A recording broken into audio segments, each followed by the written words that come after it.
Hi, and welcome back to Ronnie the Reader. Today, we are going to be finally going over With a Vengeance by Riley Sager, one of my most, or probably my most anticipated book of the whole year. So I have obviously already read the book, and I'm going to be doing a short spoiler-free review here at the beginning of the video for you, and then the rest of the video is going to be a whole long spoiler vlog until we get to the very end, where I will do a ranking of all of Riley Sager's books that have been published thus far, so you can see where this one ends up in the ranking. So let's kind of just jump right into the spoiler-free review, starting with the star rating. So I kind of had gone back and forth over what I wanted to rate the book, and ultimately I did land on a 5-star. So this really was a high-ranking Riley Sager for me. The book is following a young woman named Anna who has tragically lost her whole family at this point, and she essentially assembles the people that she holds responsible for that onto this train, and the story kind of goes from there. I'm not going to say too much more because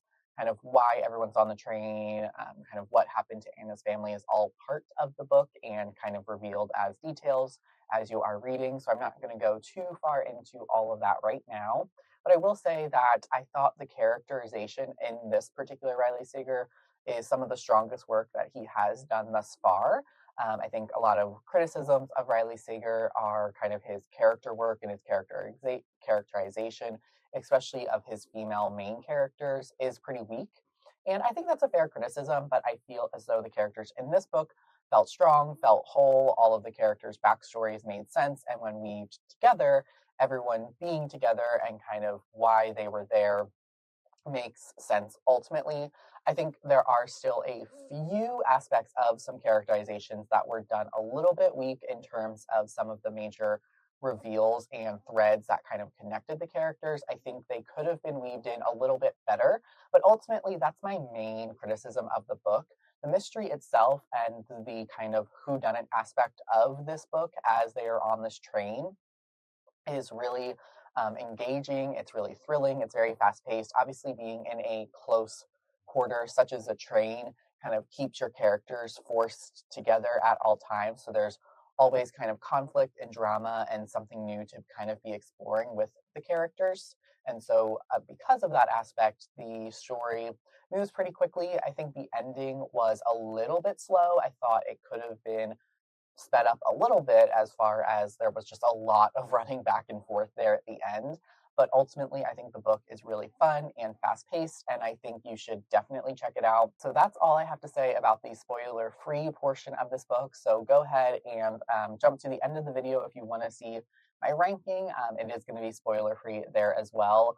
And then go back and read the book and watch my spoiler filled vlog where I kind of try to piece out what's going on and try to guess the ending. Or if you are just interested in hearing what does go down in this book with some of the characters, feel free to continue watching from this point forward. But I will throw it over to me, so that way I can go ahead and get started with the vlog portion of this.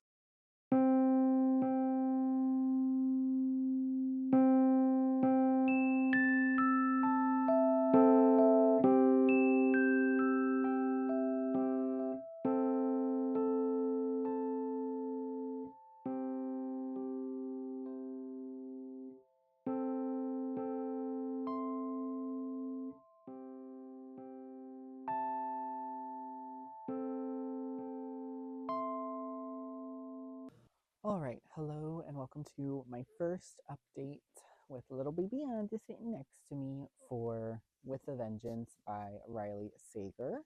So I am on chapter 13 of this, which is going to be page 111, I think? Yeah, page 111. So obviously this is like a spoiler filled vlog with like all of my thoughts for the book up to this point. So, you know, be aware of that. This book is set in 1954, and essentially you are following a main character named Anna who has kind of lost her family in some sort of tragic way, and she invites these 6 people to join her on a train. Those 6 people are going to be Jack, who is an army like colonel, lieutenant. There's Judd. There is Herb. There is Sal, Edith, and there is supposed to be Kenneth joining them on this train.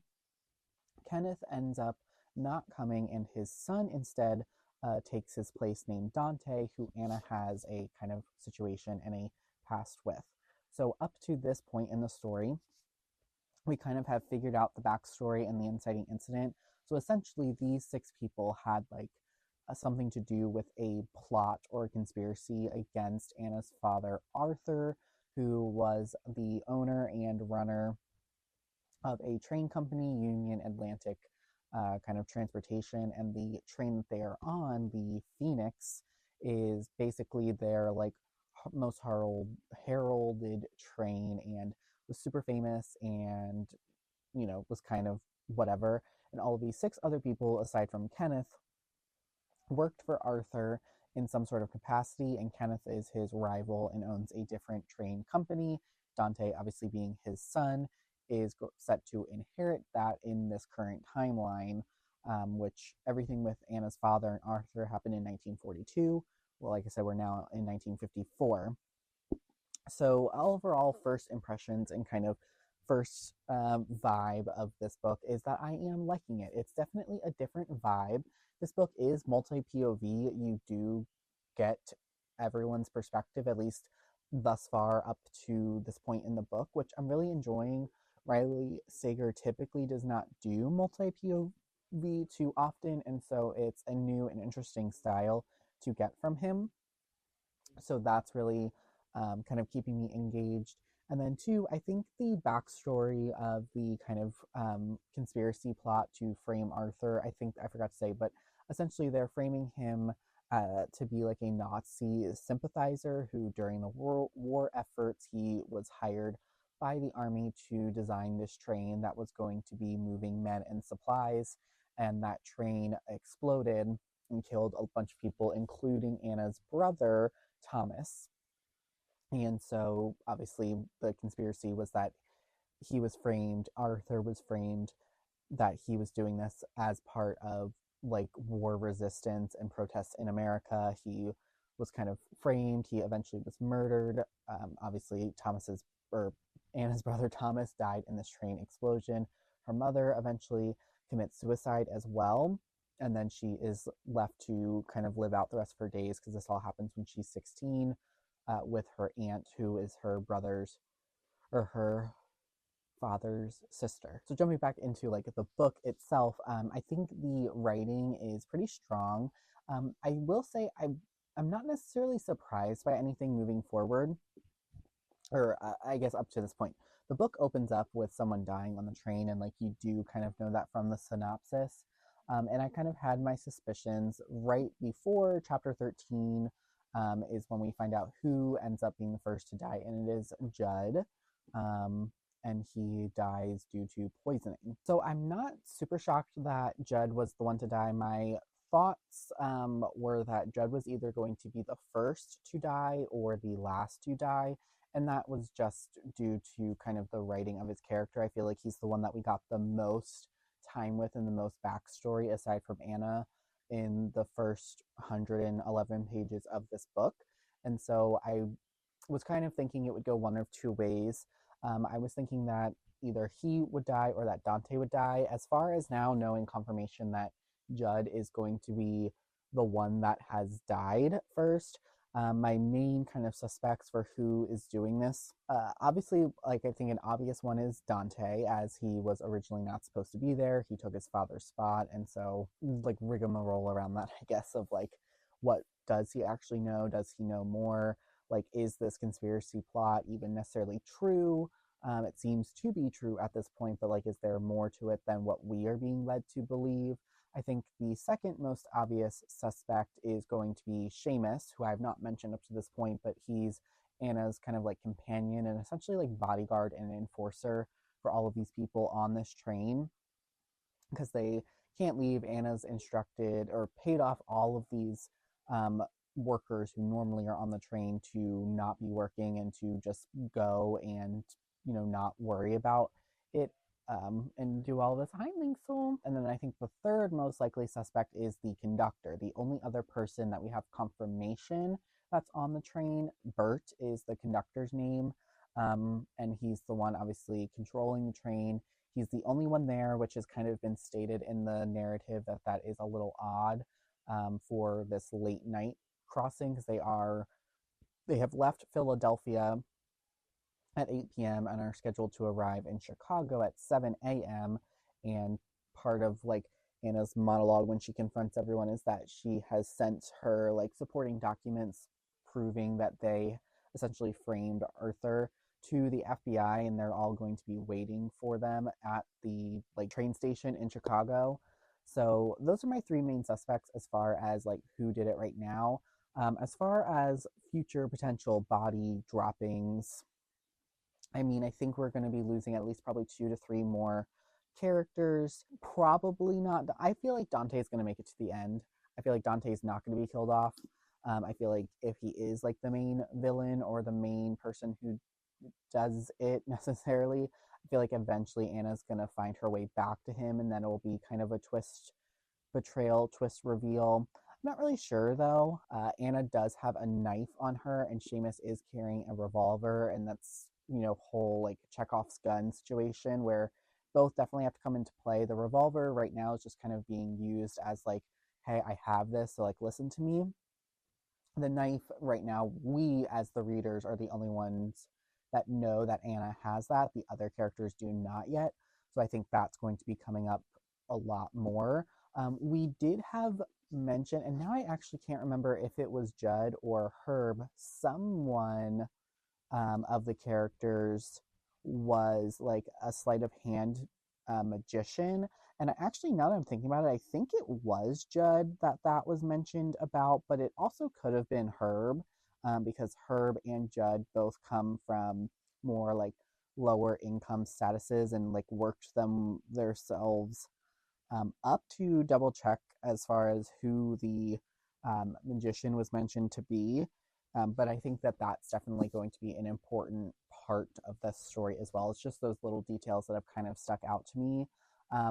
And yeah, so getting into the character dynamics now, just to talk a little bit about it.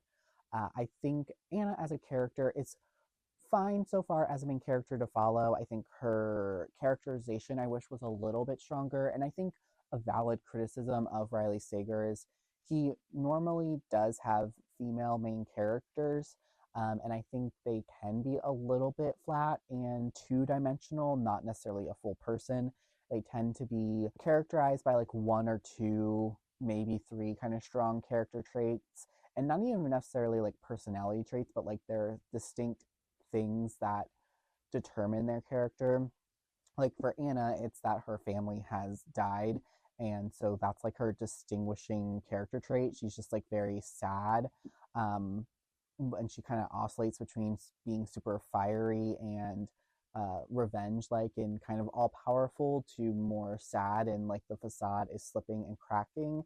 And I kind of wish that Riley Sager would just like commit to one of those. And personally, I feel like right now, at least, I would want more of the Anna that is in control and has kind of planned this and been a little bit of a mastermind. And then later on, we get a little bit more of the cracks. We kind of got an extended flashback scene of kind of what the aftermath of her father being arrested and eventually being killed in prison looks like, and then her living with her Aunt Renetta. And that was like very brutal and horrific, definitely very abusive. But it also, I think, is supposed to kind of show her like resilience and perseverance. But I kind of wish that was maybe saved for a little bit later in the book. Our other characters, I don't have too much to say about them right now. Like I said, we've definitely spent the most time with Judd up to this point, followed probably by Dante, because we've also gotten some extended flashback scenes with Dante and kind of his and Anna's first meeting and little courtship beginning to their romance situation type deal. Characters, there's just not been too much. I definitely think that Jack, the army colonel, is supposed to be kind of our villain. I think Edith is supposed to be like our aloof, kind of whatever girl. I think Sal is obviously the alcoholic. And then Herb is, or Herb, or is it Herb or Herb? I'm going to say Herb. I don't know.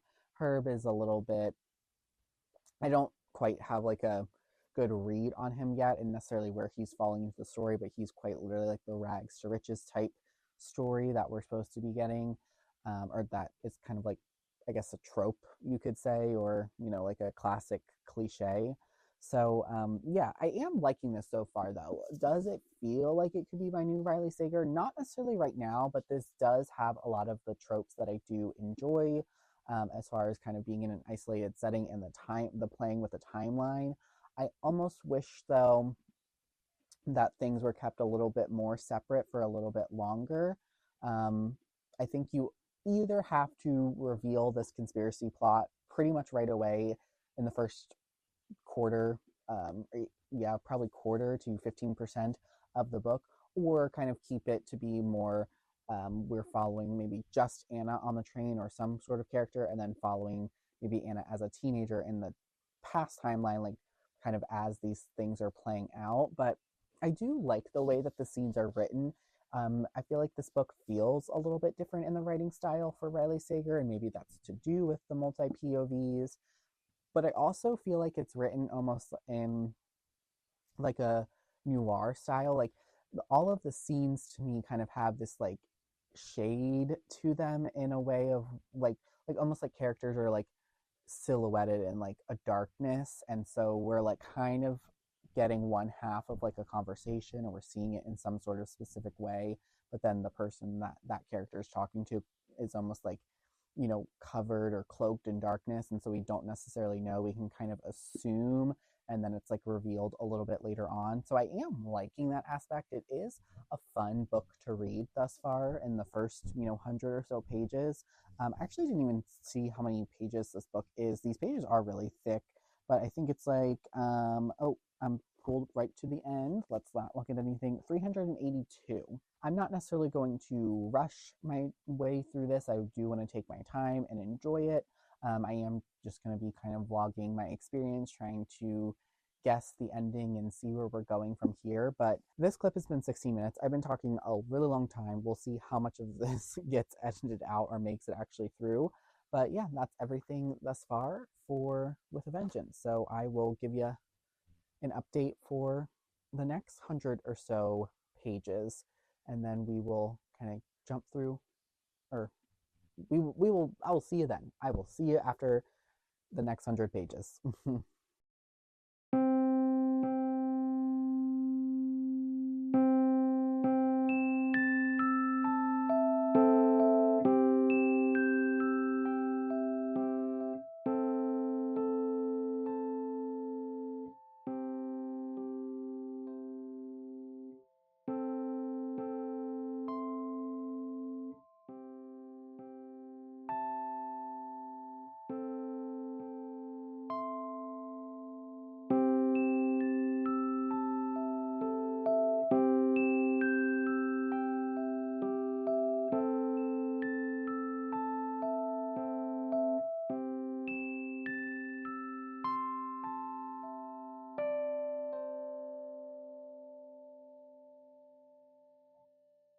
Okay, welcome back into the other side of my bedroom this time, and we are now on page 240 or 251. Just kind of jump in. So full disclosure, it is not like the next day. It's actually 5 days since I've last read this book. I read the first half that first night, the Tuesday that it was released, and now it is Saturday. So it's been a couple of days since I returned to this book, but that is not any indication of the book. I just had a really busy week and I just didn't feel like reading. So when we last left off, Judd Dodge had just been killed. He was poisoned, and mainly this section of the book was more of just the investigation of kind of that death.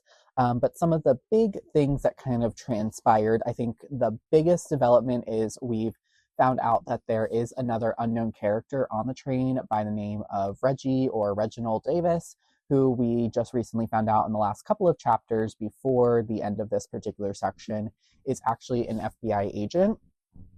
And he was kind of assigned to basically get on this train after the FBI headquarters in Chicago learned of Anna's documents that she had sent over to them. I was really excited and energized by that introduction of a character. I love when we go into kind of like a locked room situation, especially a situation where getting in and out is way more difficult and unrealistic, like a train, to where authors can find such a clever way to introduce characters that we didn't know were there into the story.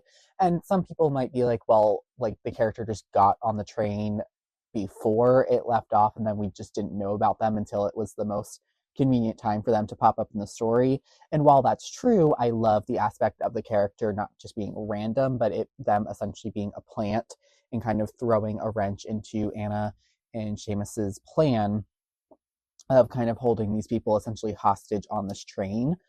So I really like that. I enjoy the aspect of the character. I will say before the reveal of the FBI agent, I had assumed, or I was thinking, that Reggie was actually an associate of Dante's father, Kenneth, and that he was kind of placed on the train as more of like a hitman situation. And we've also gotten some more backstory into our characters in general, and I love the character work that is being done in this particular book. It just feels very complex, even though it's not necessarily. Like, every character on paper is pretty simple and their motivations are pretty simple, but the way that the characters' backstories are being woven in is just interesting to me. I enjoy the aspect, or like the way that the story is being structured, of essentially kind of through questioning of these characters and their motives, we're getting to know their backstory essentially one by one.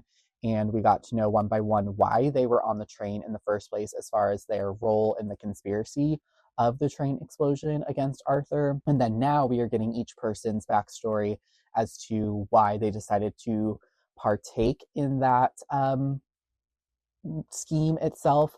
I have to say, I think my favorite backstory, and the one that actually made me like gasp because I just didn't even think about it, which is kind of stupid, but we found out that Edith was a Nazi sympathizer, and essentially her and her husband were members of the Nazi party.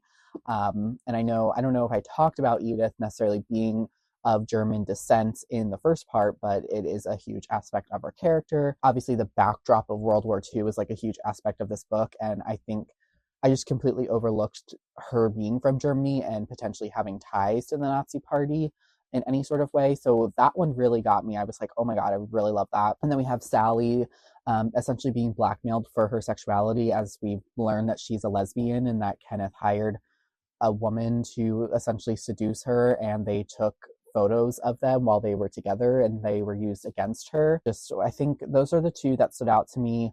Who else? We've learned a little bit more about Dante and Anna's relationship past, that they essentially were kind of dating in secret, and they had ended up sleeping together right before everything went down with Anna's family, and she was contemplating telling her family that she was seeing Dante.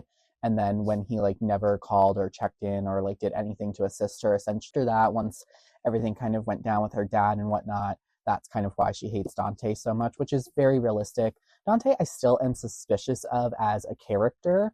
And I don't necessarily like him. I think he's my least favorite character, not in a way that dislike Dante in the story that we are telling, as far as I just don't like him. Not that he is written not well or that he is like meant to be likable and I'm just finding him annoying. Like, I think you're supposed to be finding him to be a little bit of this like schmoozer, charming kind of guy who comes from money, that thinks he can get whatever he wants. Just think there is more going on with him. And I think that his father like looms over the story so large that there's just more there. Like, there has to be more to their dynamic and to their relationship.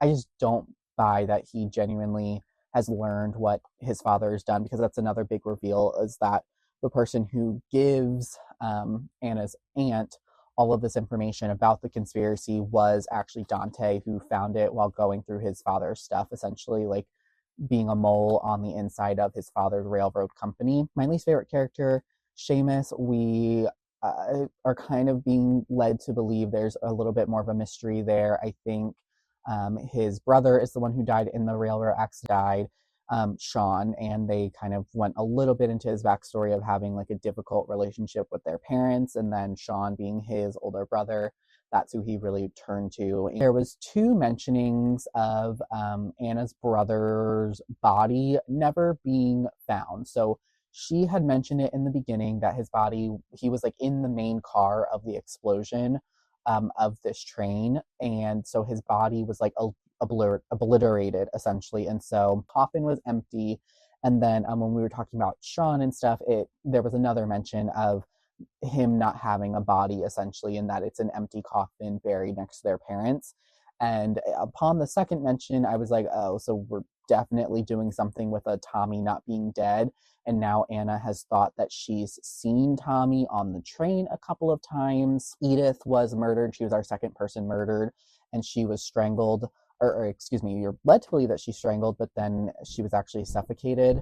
And so I think we're being led to believe that Tommy is this other person on this train who's doing the murdering, even though we did get a kind of side scene with Seamus, who had pills in like a box, and he kind of pulls it out and mentions that there was 6 white pills and now there's only 5. What with some of this evidence, I think what is kind of going down here is a little bit of a situation to where there's not one culprit necessarily. I think there could be multiple people committing these murders on the train, and that I think would be interesting and a fun reveal. Don't quite know if it's multiple people, like the connections. Like, I don't know why Seamus would specifically go after Judd first, like as far as clues in the book to help me pick that up. Right now, I just haven't gotten any. The whole Edith thing with Tommy potentially being alive and being on the train. Before Edith's death, we have this confrontation scene with Anna and Edith, talking about, like, obviously why Edith did everything. And Anna's really wondering, like, well, did you really love me and Tommy? Like, you were like our mother figure for a long time. You took care of us. You were our nanny. Like, we genuinely loved you. You told us, all of these like folk stories from Germany, and then she ends up dying, and Edith sees someone in the reflection after she realizes that she did make a mistake, and she regrets the decisions that she did make, and she wishes that she didn't. And so, yeah, that's kind of everything. I think that's all of the big important aspects of this last section that I read. So overall, I'm really loving this. Going to be doing obviously a ranking of all of his books after I finish this one. I think I've done rankings after Only One Left and Middle of the Night, as far as like slotting those in of where I feel like they fall. And so it'll be interesting to see where this one does fall with the end. We have about 130 pages left. So I am excited to finish this, and I am taking my time with it. I'm not rushing through it. I'm really enjoying the kind of whodunit aspect and trying to figure everything out of how it's going. I definitely think this is Riley Sager's most well-plotted book thus far that I have read. There's no, at least in my opinion, in the way I'm feeling, I feel like I'm never bored. I'm always excited moving forward in the page. I never feel like scenes are dragging, and I just feel like the plot and the progression of the book thus far has been really good and really fun, and I'm really enjoying this one a lot. So we'll see how the third part goes and how the ending goes, and kind of what my thoughts are when all of this is said and done. So I'm going to get back to it a little bit later.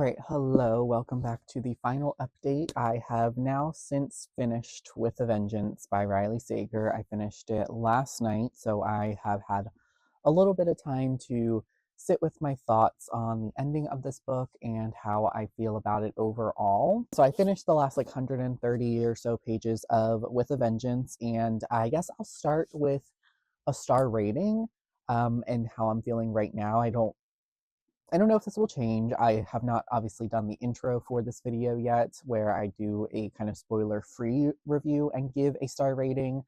So if this star rating is different from that star rating, I apologize. But I think right after finishing it and sitting with it for 12 hours or so at this point, I think I'm going with a 5 out of 5, which is maybe a little surprising. I don't know if people necessarily would have seen that coming. I have seen nothing about this book. I have purposely kind of been avoiding YouTube and Instagram while I've been reading this book, which it's been about 2 weeks. It took me a lot slower than I anticipated, and I kind of want to talk about that first before I get to the book. And that is making content. Obviously, I just do this for fun. It's not like it's a job or anything. But sometimes I do feel that pressure to be making content, and it really does get in the way of my reading because I feel like I can't read anything, especially when I commit to a vlog for a book. But I feel like I can't read anything without immediately being able to be ready to film and articulate my thoughts on that particular book. So this book took me about 2 weeks to read.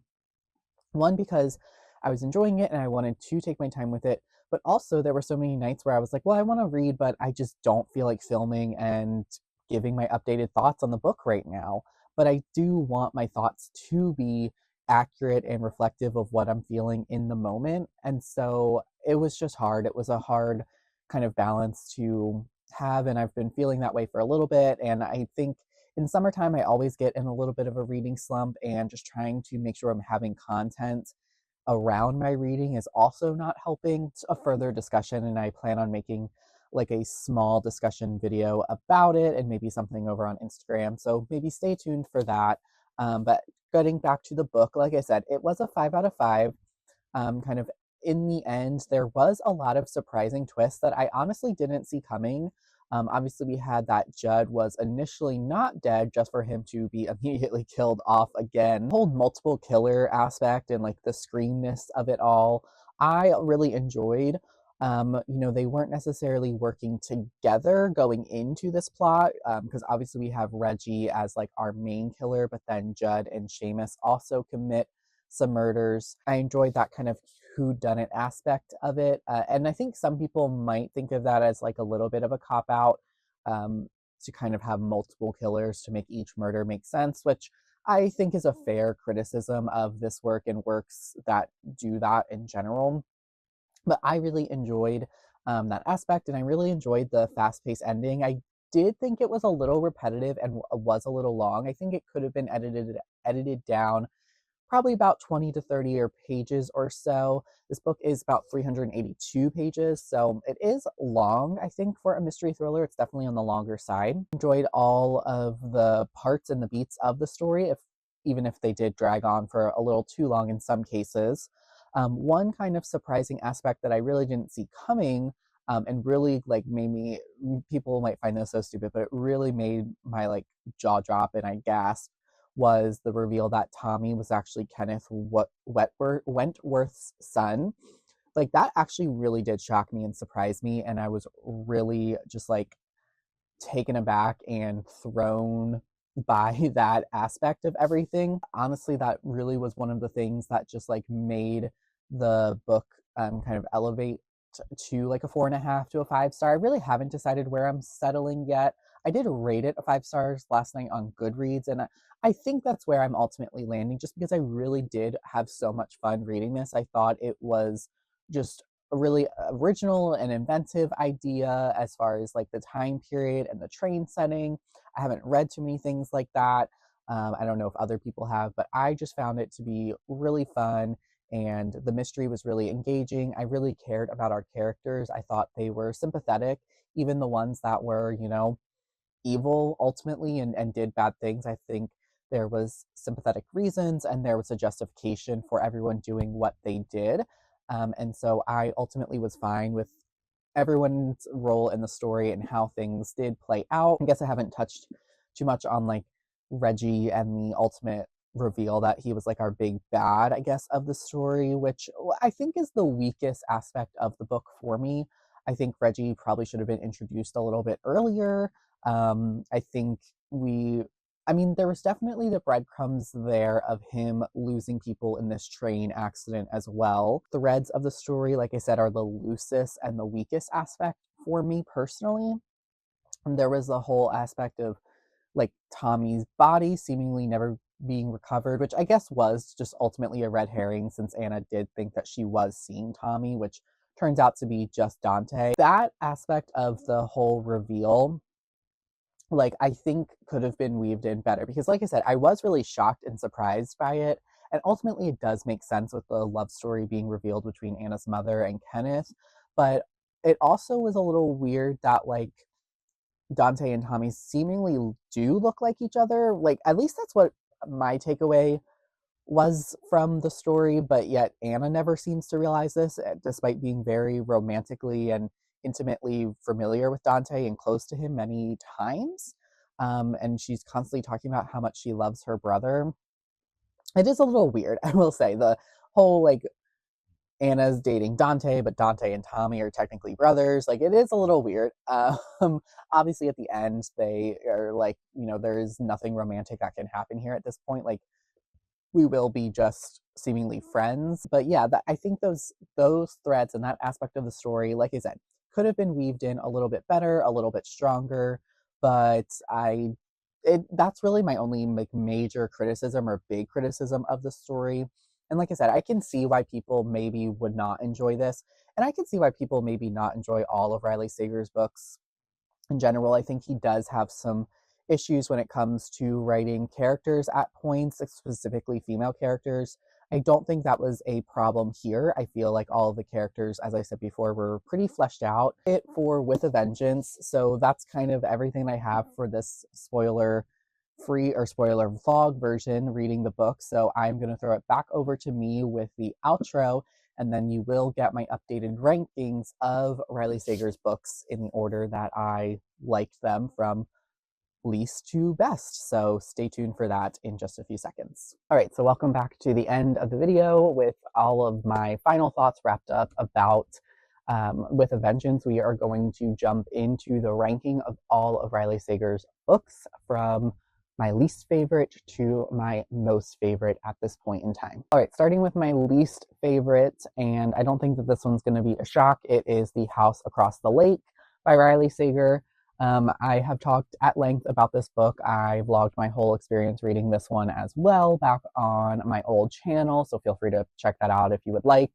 But yeah, this one just did not work for me. A lot of aspects of this particular book I just was not a huge fan of, so this is my least favorite. Number 9. For me, number 8 is going to be The Middle of the Night, or just Middle of the Night by Riley Sager. This was his book that came out last year in 2024, and I enjoyed this one when it came out. It was not my favorite. It was not in my top half, and so it is going to be slotting down here at the number 8 position, which I think is the same position that it was in last year. And so, yeah, this one just, it was fine. Like, there's nothing too spectacular that stands out about it. I can at least say The House Across the Lake is like crazy bonkers that you'll definitely remember it for a long time. But this one just was a little bit more flat and boring and just was not my favorite of his work, despite I like that he has a male protagonist in this book instead of a female protagonist, which is what he mostly writes. And I think he's gotten some criticism for that in the past. So I enjoyed that kind of branching out of the aspect. But the ultimate mystery and story of this one just wasn't strong enough to elevate it higher up on the ranking. All right, number 7, I think this one has fallen slightly, but it is Final Girls by Riley Sager. And I actually really want to reread Final Girls. I have only read it the one time, the very first time I ever read it. Maybe that was in like 2017 or 2018. And I do want to give it a go again, just to kind of see how I do feel about it. And I just don't have too much to say right now. It is number 6 on the list, right? No, number seven, excuse me, number seven on the list. And I think it's a good starting point for Riley Sager, just not one that is necessarily my favorite. I think there are other aspects of some of his later on books that just get proved upon than what is in this particular one. All right, number six is going to be The Only One Left by Riley Sager, which I know is a lot of people, especially like newer, it seems, Riley Sager fans. A lot of people really, really like this one, and I like it a lot. I did give it, I think, 5 stars when I read it, or maybe 4.5. And I do like all of these books to a certain extent. House Across the Lake, I have a complicated relationship with, so I do like all of these, and I do recommend all of them, even House Across the Lake. But The Only One Left, I thought the story was fun. It's definitely a lot more spooky and kind of gothic than some of his other stories, and some of those types of stories that he does, you might see a little bit higher up on the list. And I think those ones I just felt more almost scary to me, while this one never felt too scary, but I did enjoy it. And it just kind of falls here at this position on the list. All right, next up we are going to have Home Before Dark. This one is another kind of gothic, spooky, very Haunting of Hill House vibes. And I think I said last year in my Riley Sager ranking that his more supernatural-esque or spooky kind of gothic stories don't necessarily work for me as strong as some of the other works that he has does. And so I think you kind of see that trend with just the nature of this particular list. But Home Before Dark is still fun, and I will say, if you like Haunting of Hill House, especially the Netflix show version, I think you'll just love this, because in a lot of ways I feel like it's the same sort of story. It very much seems to be inspired by that Netflix series, which has always been a little bit of an issue with me for this book. It just doesn't seem that wholly original, but it's still fun. I enjoy it. I enjoy aspects of it, and I remember vividly reading this particular book and just having a lot of fun while the reading experience was actually happening. Slotting in at number 4 is Now with a Vengeance. So this one gets pretty high up on the list. I really liked this one. We'll see how I feel about it in another year's time after it sits and settles into the rest of the list. But for now, this is going to be at number 4. I really loved the setting and the characters of this one, and I think this one will stick out more than some of the other ones for me. And that's kind of how it gets to be this high up on the list. All right, coming in at number 3, which I know is a controversial pick, it's Survive the Night by Riley Sager. I think if you ask a lot of people who have read every single Riley Sager, they would say this one is their least favorite, and if not their least favorite, probably lower on the list. I feel like a lot of people did not like this book and had a lot of issues with it, but personally, I've always found the twist of this book to be so fun, and something that while I was reading, I was like, this feels a certain way. It feels like something is going on here. Something is happening. There's like a bit of like a film on this story. And I was just like, what's really going on here? So trying to kind of weave through that to see the actual truth was fun. And I know not a lot of people enjoyed that aspect of this book, but I really did. And I really, really like Survive the Night. It's my kind of like, I don't know. I think that this book is way too overhated, and I think if people gave it another shot, that would find that it is kind of just like a car chase, fun slasher kind of experience, and it's not something that you have to think too heavy about. It's just a fun story. But yeah, so this one's number 3, probably controversial, but I have always loved this book ever since I read it. And then number 2, I think most people's favorite Riley Sager book is Lock Every Door. This is another gothic, supernatural, spooky-esque story, and I think the one that the vibes of all of those things come together the best for me. And so I really love Lock Every Door. I read it back when it came out in summer of 2019, and that is really what kind of jump-started my like true love for Riley Sager. I had read his other 2 books prior to this one coming out and really enjoyed them, but this one I just really was like, okay, this is definitely going to be like an auto-buy, auto-read author every time a new book comes out for him. And yeah, so Lock Every Door, love it. Like I said, most people's absolute favorite, and one that I usually recommend to like people who are like, where should I start with Riley Sager if Final Girls don't necessarily interest you? Because I think reading in publication order, there's just a special journey there. That is what I did. If that one doesn't interest you, then jump to this one or my number one on the list, which is The Last Time I Lied. Obviously, this has been my number one ever since I read it. This book just is so fantastic. The mystery aspect of this, it's kind of got summer camp vibes to it. Very kind of hot, sweltering, what's going on here, like vibes and a mystery. And then the ending of this book absolutely left me jaw dropped. I listened to this as an audiobook, and I vividly remember walking home from work. I was in college listening to this audiobook. I remember the exact spot I was in when like the final twist and reveal happened, and I just always will remember this book.